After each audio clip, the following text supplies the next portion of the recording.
hari igihe ushaka kwereka umukobwa ukamubwira ati mfite amafaranga cyangwa se nta nayo ufite ariko ukamubwira ngo mfite amafaranga akagukunda, ariko muri cya gihe waba nyine nta mafaranga ufite agakunda abafite amafaranga. Akenshi na kenshi bakunda gukurikira abashuga dadi, abashaka utugifiti twa hato na hato twa buri munsi, kumusohokana, nyine akakubwira ibibazo byinshi byerekeranye n'amafaranga. Rero nyine uwo muntu ukubwira utanakugira inama avuga ati amafaranga ntabwo tuyangiza gutya na gutya, nyine akubwira ibibazo bye byerekeranye n'amafaranga, uwo mukobwa uzamenye ko atagukunda ahubwo gushaka amafaranga. Icya mbere rero wa mukobwa ugomba gukura amaboko mu mufuka ugakorera ibiceri byawe. Ntago ibiceri by'umuntu umwe, ntago amafaranga y'uwo muhungu ushaka ntago nyine ari azakugeza ku ntego zawe. Ugomba gukura amaboko mu mufuka ugakorera amafaranga yawe. Iyo ukundana n'umuntu mugakundana urukundo rwa nyarwo, nyine ibintu byose biraza. Iyo mwashyize hamwe ibintu byose biraza, nyine ni ugushyira hamwe mukumvikana mugakundana, nyine urukundo rutarimo uburyarya. Buri iyo ugira umuntu uburyarya mukundana.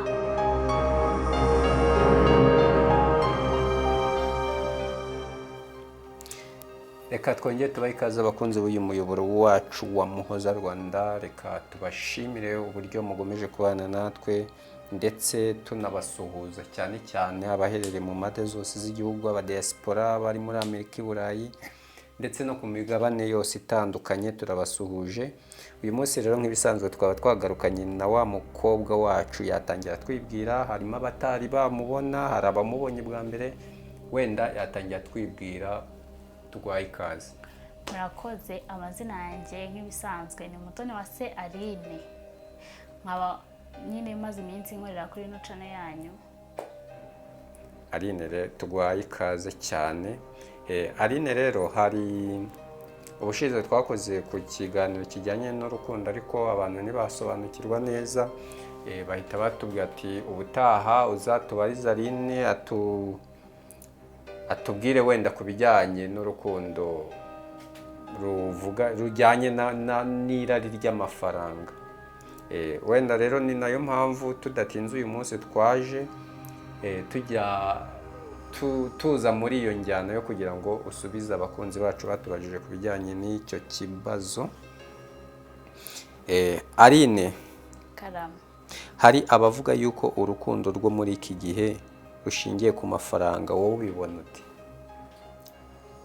urukundo rw'iki gihe n'iki gihe nyine pe, ndahamya nashidikanya ko nyine rusigaye rushingiye ku mafaranga, ariko ntabwo ari ko bimeze nyine ku bantu bose.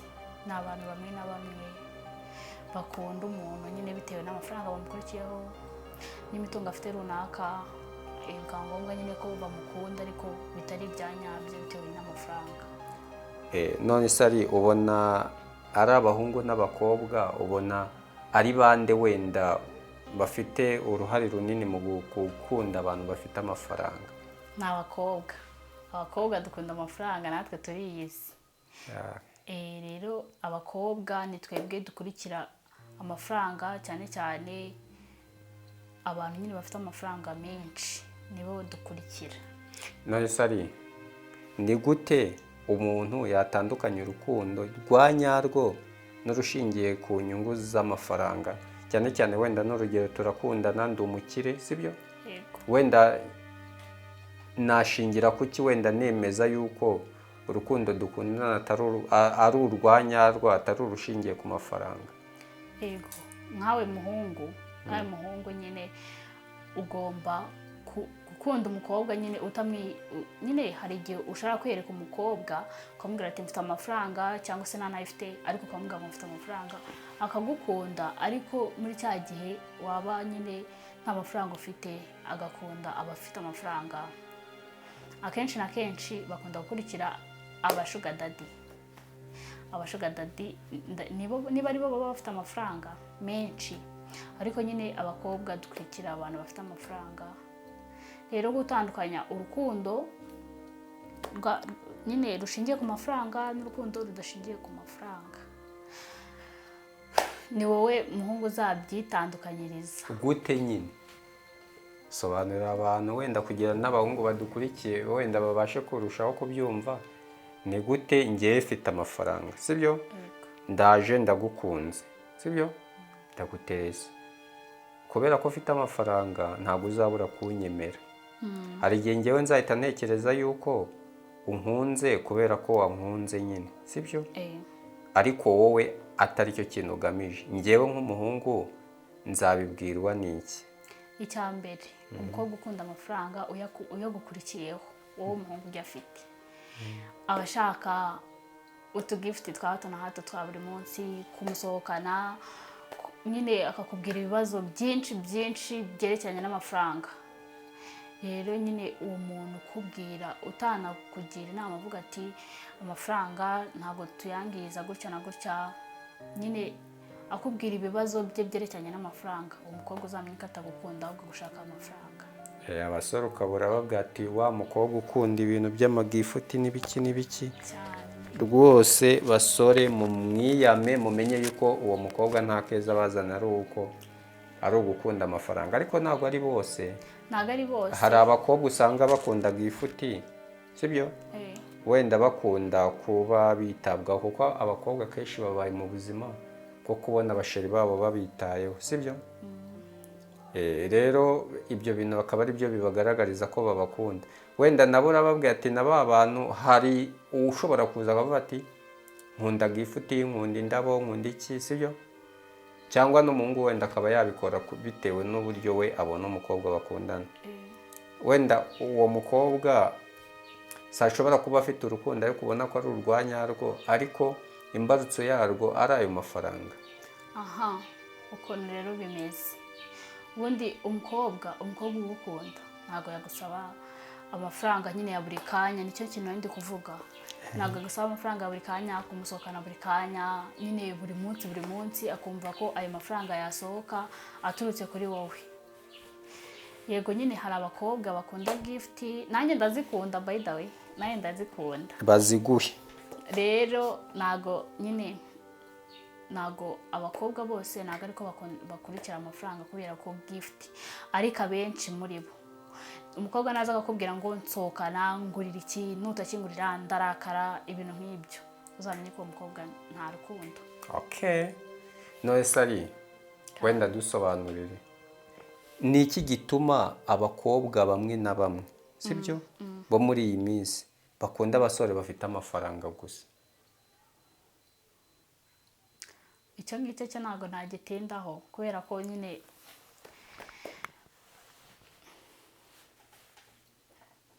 abakobwa aryumbashije ngo abakobwa bagira gute. Kubera icyo abakobwa bo muri iyi minsi bakunda abasore bafite amafaranga gusa, ugasanga na ba basore ba nyabo wenda, kuko hari ukuntu umusore aba ari umwihirinzi nta kintu agira, nta mafaranga afite, ugasanga nta mukobwa umukunda. Ariko ugasanga umusore ufite amafaranga akundwa n'abakobwa benshi. Ni ukubera ni nk'igiki kibitera? Nyine ikintu kibitera nuko umukobwa akunda amafaranga, nicyo kintu cyatuma yirukanyira umuhungu nyine ufite amafaranga, cyangwa se umugabo, cyangwa nyine n'abandi bantu bafite amafaranga. Uri kumva rero ntago nababeshya ngo nabitandukanya bikankundira.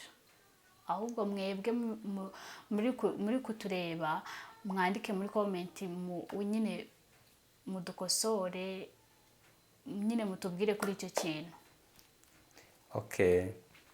Ese ari urukundo rushingiye ku mafaranga rushobora kuramba cyangwa rushobora gushira vuba? Ahanini ntago ruramba kubera ko rushingiye ku mafaranga. Hari igihe ushaka kuba uyu munsi mufite amafaranga ariko ejo agashira, ugasanga nyine umuntu mwe muri kubana yaragukurikiye amafaranga arashize, akavuga ati icyo nari nkurikiye ndakibuze, ubwo rero igisigaye ni ukwihigira nyine ubuzima bwanjye burimo amafaranga. Nese ari amafaranga aramutse adashize, urwo rukundo ntago rushobora rwo kurangira nubwo amafaranga yaba atashize? Hari igihe ushobora gukunda nyine umuntu umukurikiye amafaranga, ukavuga ati nimbona ikintu runaka ari ukingirijeho nyine nzahita mureka, nabyo byashoboka. Okay. None se Aline, karame. ni izihe ngaruka zo gukunda umuntu kubera amafaranga? Ingaruka, Eh, icya mbere, ingaruka ya mbere nyine ushobora gukunda ukurikiye umuntu ufite amafaranga, ugasanga na wa wundi mwari kuzashingana urugo nyine yabonye undi musheri, barakundana nyine, usanga nyine birakudindije, ugasanga nyine ni ibintu biri aho nyine tu. okay. None se ni igiki umukobwa ashobora gukora cyatuma atisanga mu rukundo rw'irari ry'amafaranga? Kuko umukobwa ashobora kuvuga ati njyewe ndakennye, ntago nakundana n'umuhungu ukize, nako umuhungu w'umukene, sibyo? Hakaba n'undi uvuga ati njyewe ntago nzakunda umuhungu kubera amafaranga, nzamukunda kubera ko mukunda. Wenda ni nk'igiki umukobwa yakora kugira wenda atagwa muri uwo mutego wo kwisanga muri urwo rukundo rujyanye n'irari ry'amafaranga? Icya mbere rero wa mukobwa ugomba gukora, ugomba gukura amaboko mu mufuka ugakorera ibiceri byawe. Ntago ibiceri by'umuntu umwe, ntago amafaranga y'uwo muhungu ushaka ntago nyine ariyo azakugeza ku ntego zawe. Ugomba gukura amaboko mu mufuka ugakorera amafaranga yawe. Ni ukuvuga ngo abakobwa badakura amaboko mu mifuka urabiyamye. Yego, dukure amaboko mu mifuka dukore pe, ku buryo abahungu batazanatumenyera nyine bakavuga ati abakobwa ni twebwe tubagejeje aho bigejeje ahangaha. Oya, dukure amaboko mu mufuka dukorere ibiceri byacu, batazadusuzugura. Aline, dusoza, sibyo? Yego. Ni iyihe nama wagira urubyiruko ku bijyanye no guhuza urukundo n'imibereho myiza cyangwa n'amafaranga, cyane cyane yuko hari umuntu ushobora kuvuga mu rubyiruko akavuga ati njyewe ntago nashaka umuntu ukennye, reka ariko nyine ugasanga gahunda afite ni ukugira wenda abe yabeho ubuzima bwiza bijyanye n'amafaranga, sibyo? Yego. Bijyanye nyine no kubaho bisanzwe ariko urukundo ari ntarwo. Ni nk'iyihe nama wenda wagira abantu nk'abo? Inama nabagira rero, nanjye ntiretse. Icya mbere, tugomba nyine iyo ukundana n'umuntu mugakundana urukundo rwa nyarwo, nyine ibintu byose biraza. Iyo mwashyize hamwe ibintu byose biraza nyine. Ni ugushyira hamwe mukumvikana mugakundana nyine urukundo rutarimo uburyarya. Buri iyo ugira umuntu uburyarya mukundana, ntago ibintu byinshi ubundi nta n'ikintu muba muzageraho.